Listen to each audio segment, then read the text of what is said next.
Let's move over into acquisitions. If you were to say, when acquiring a new facility, what is the biggest mistake that new owners face that really kill their NOI, or things that they miss on their expenses that really kill their NOI at their property? So I will say that it's not just new owners, it's experienced owners and property management companies, but it's reading in between the lines of the reports that you get at a facility. All the data and numbers are going to tell you one thing about, high level what's going on at the facility, but you actually have to do some diligence and read in between the lines about the customer base. So what I mean by that is every market, every demographic is going to be different, and those numbers tell a completely different story, especially when you start to talk to the tenants a little bit more and you get to know what's actually been going on at that facility.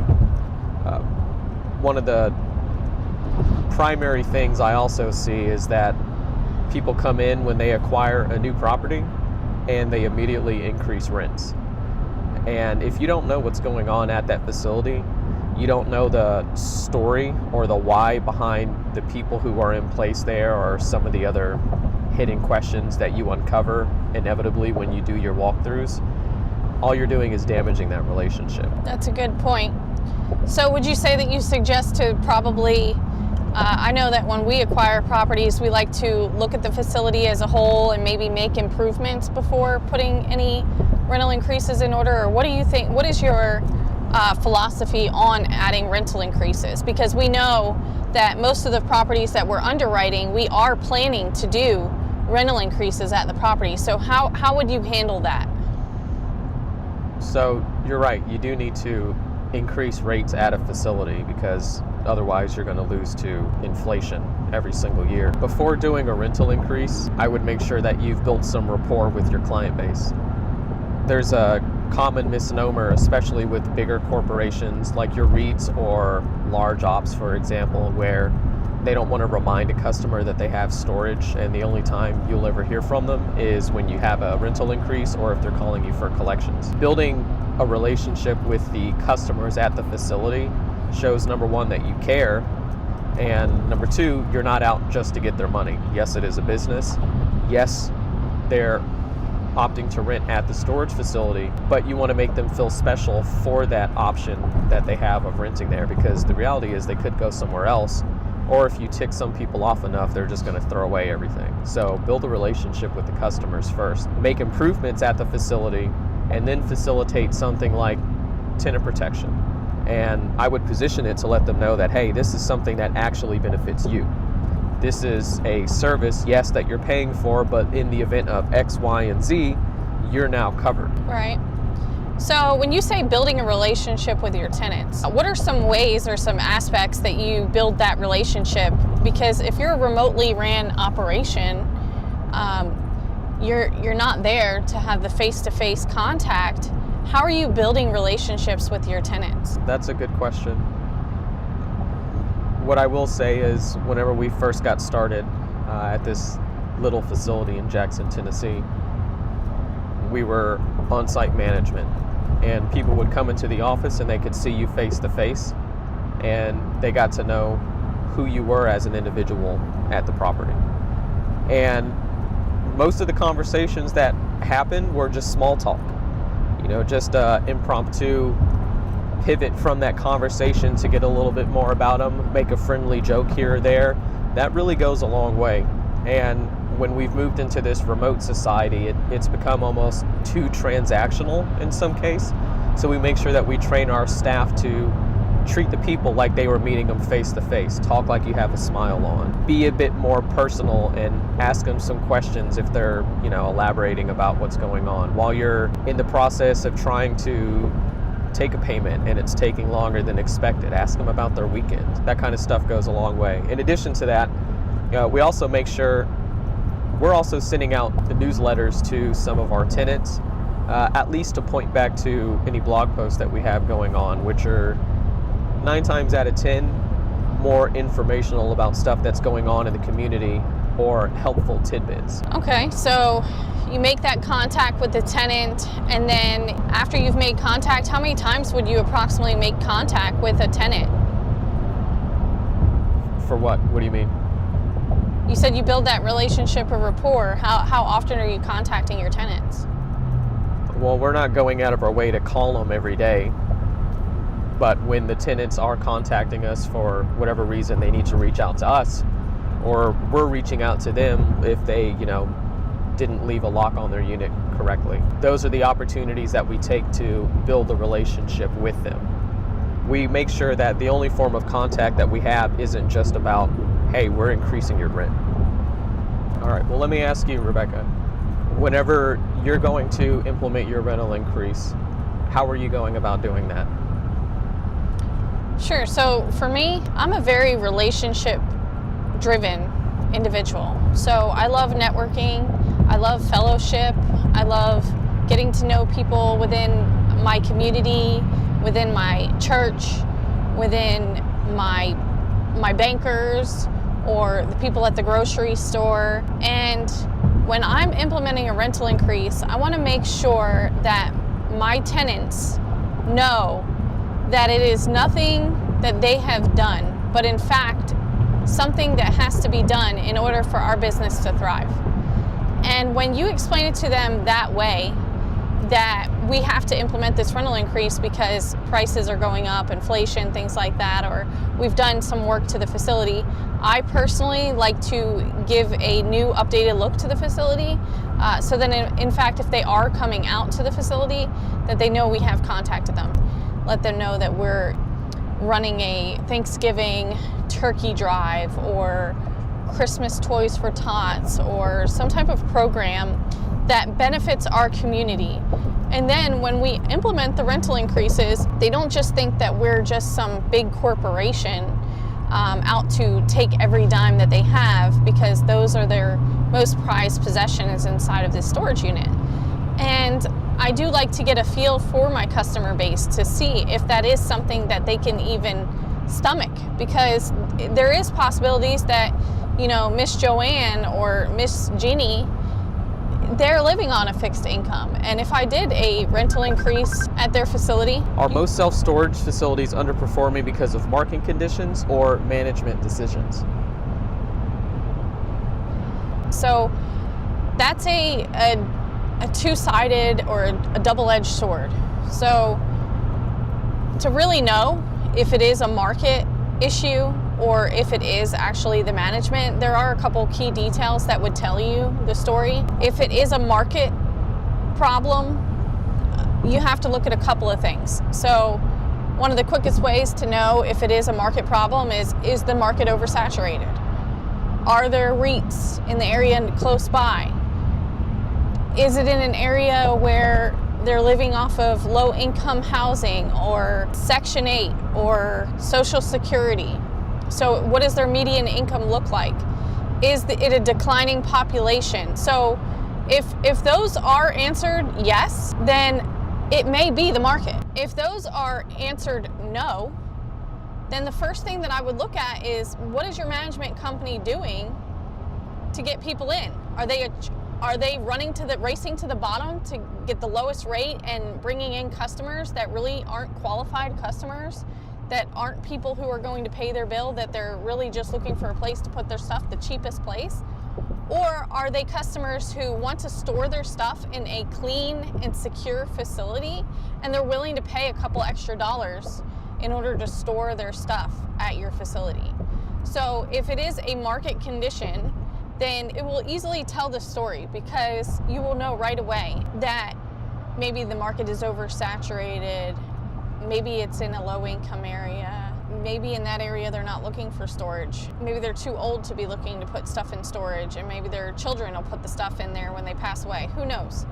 But I would say that it could be either way, and if it is the management company, I would check if their rates are conducive, if their promotions, their concessions are ballpark around what everybody else is doing in the market. But to look at a facility and analyze that, you do need to audit the entire ecosystem of a storage facility, because it can be multiple factors. What would you say, Elijah?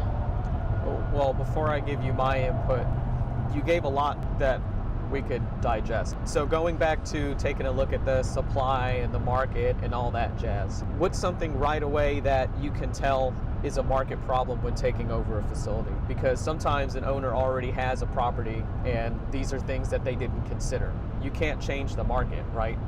But you can change your strategy. So talk to me about whenever you get into a facility, immediately what is one thing that maybe sets apart why the market is the problem as opposed to the previous management? So there's times where we evaluate a property and they're like, I just can't get this facility full.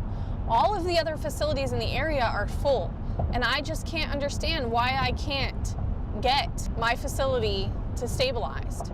And the first thing that I notice is they're running the same numbers, the same promotions, and they're trying to get the same rates for a facility that's off the beaten path, which means that it's not readily seen by a customer in their drive time. So on their way to work, on their way to the grocery store, on their way to church, on their way to their children's games or whatever it is. And if they see another storage facility off the road every single day, it's something that they're gonna know, like, and trust, because they know that facility is there, they see people there, and they trust that they can get a storage unit and they can get in and out of the facility. So one of the things that I identify right away is they're gonna have to put in more marketing dollar, they're gonna have to run different types of specials, and their rates are going to have to be different until everyone knows that they're there. Because even if they know that they're there and it's $75 for the one on the way to church versus going out of the way to get one for $75, where do you think they're gonna go? So it sounds like you're describing a locational problem. Correct. And it could be saturated as well, because at the same time, there could be 3 facilities on their way to work. All right, now, what about management? How can you tell that at the same facility that's off the beaten path that it's mismanaged instead of something like being under-marketed? Sure, so do they answer the phone? So if I call the facility, does someone answer? If I email the facility, does someone respond?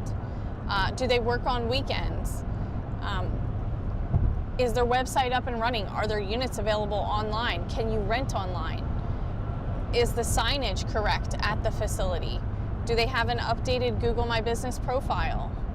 These are all things that just from looking at a facility on the map, I can tell pretty much right away if the property management company at least is doing the minimal to get by. One thing I would also point out is it an actual management company, or do they have a call center in place?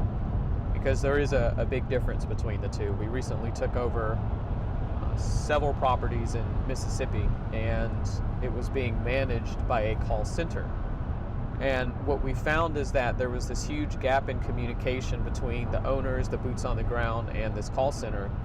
And after we finished our initial auditing, and even 3 months into our takeover, there's people who have units that don't show up in their accounts, even after us going through and making sure that we had everything optimized.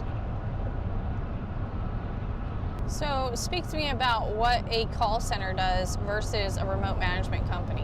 What are some of the biggest flaws that you see happening now between someone hiring someone and they are told that, you know, their property's going to be great because they're going to take care of the phone calls for them, and then what are you seeing happening with those people? One of the biggest problems I see with call centers is that they're way too hands off, because overall there's a gap between what they're responsible for and then what they're not responsible for. Most property management companies act as a barrier between any and all issues at a facility level and then into the operational and owner level of that facility. With a call center, it's very surface level of what it is they're going to take care of. So they're collecting payments, moving people in and out. But as soon as they run into a problem, then they're hands off. They're reaching out to get the owner involved to take care of the issue at that property. And they're waiting to hear back on if something is or isn't fixed. And then now there's this gap in communication between the owner, the vendor, and then the boots on the ground for what's going on. And if the call center isn't involved, the call center is not going to proactively make sure that they're informed about everything that's happening. So the conversations that they then have with the customers, it's very, oh, I'm sorry, we haven't heard anything back yet. Can't do anything for you. I can't tell you anything right now. Sorry to hear that. And it creates more complaints and this loop of things not actually getting resolved, which more often than not will end up leaving you with a bad review, or a customer just getting frustrated and moving out altogether. It makes a really good point. So I understand that we're not really a call center model, but we do have the ability to be a call center model. Do you prefer to be a call center model or a remote management model, and why? We have a couple of facilities that we've rolled out a call center on, and it works well to some degree because of the operating system that we've established. We have a way to keep everyone on the same page, and because of that, there's not much of an overlap in communication, and everyone can be on the same page. Now, that being said, I much prefer the management style because in the call center approach, we have to rely on all these other third parties to do their part. Whereas as the management company, we have the authority to be able to address the things that need to be addressed in a timely fashion. And we don't have to have all this back and forth and waiting on somebody else to get something addressed when we can take care of it ourselves. So I do my best to educate the clients as to which service they need more. I think it's a fad right now in the industry to have a call center to oversee the property because it's the cheap alternative, but you do get what you pay for. There's a lot that's left on the table when you're not paying a full service management company to really come in and make sure that they're stewarding that investment the way that it needs to be done. What about you? As someone who constantly strives to be perfect and to do the right thing in everything that I'm doing, I find it hard to allow someone else to be responsible, especially when it comes to problems, because more likely than not, it's kind of like whisper down the lane, right? Someone calls on the phone, they say that there's this problem, then you relay it to someone else, and then their job is to relay it to someone else so that it can be resolved. And then by the time that it gets to the someone else and the someone else, and then the company gets involved, at that point now we're looking at 4 people have heard this story. And in that time, it can be misconstrued, it can be misunderstood. Hopefully, it can be told to them perfectly and it will get resolved. But more often than not, the conversation then goes, well, I didn't really understand what was going on, and this problem happens over and over again. So I do think that, when you choose to go with a call center, that you ask the right questions. How do you handle this? How do you handle that? And then they can have the ability to say, hey, that's not within the scope of work. Because if you are working with a call center and you don't know this, they'll tell you all the things that they can do, but they don't tell you the things that they don't do. And once that happens, you're now in a place where you have to figure out how you can get it done. And if they do say, hey, well, we can do this, but it's going to cost you this amount, by the end of the month, you would have already paid for a management company. Why do you think that call centers are a attractive option in the industry right now? Has there been a lot of trust issues in between a management company and the owner? Are there more pros than there are cons to having one or the other? Why would somebody want to go with that call center approach? So in my personal opinion, it's costly to have a management company. And I think that what's happening is a lot of people are saying, hey, you can get into storage, you can have a remote management company, and guess what? They only charge $500 a month. So right away. Okay, if I tell you, hey Elijah, I have this car that's going to be great for your business, and it has heated seats, it has the bells and whistles, tinted windows, whatever it is, and I say, okay, the price tag for this car is going to be $70,000 a year, or $70,000 cash. And then I say to you, Elijah, I also have this secondary car, and you know, it doesn't have all the bells and whistles. There's no heated seats. Matter of fact, there's not even leather. You're going to be looking at a cloth material. Oh no. It can get you from point A to point B. Brand new tires, brand new rotors. Unfortunately, it doesn't have a sunroof. You're not going to be able to use Apple CarPlay, but it will get you to and fro for your business of delivery. And the cost for this one is going to be $39,000. If you are making a decision to get into an industry that you're not familiar with and you really don't know what goes on, you're not going to be willing to pay for the bells and whistles. You're going to want to stay in a zone where you feel comfortable, which is, hey, I'll save a little bit money here, and then if later on down the line I decide that I want to move into a property management company, I will have saved money up front for my property management company, from my property management company. So what I think is going on in the industry is everyone's hearing call center and that it's remotely managed, and they're automatically assuming that remotely managed call center means that they're going to manage everything for you at a fraction of the cost. And what's not being described, I'll just say here that I'm not a call center. I don't have anything against call centers, but I think what's not being described in the industry is, hey, when you have this problem, it's going to be $500 an hour. Or when you have this problem and you want us to address it, it's $250. Or if we have to go through and do this, then it's going to be an extra $100 a month. So those are things that are not being told to you up front. They tell you what they can do, but they don't tell you a lot of what they do not do. Does that make sense? Yes, that does make sense. That was a robust answer.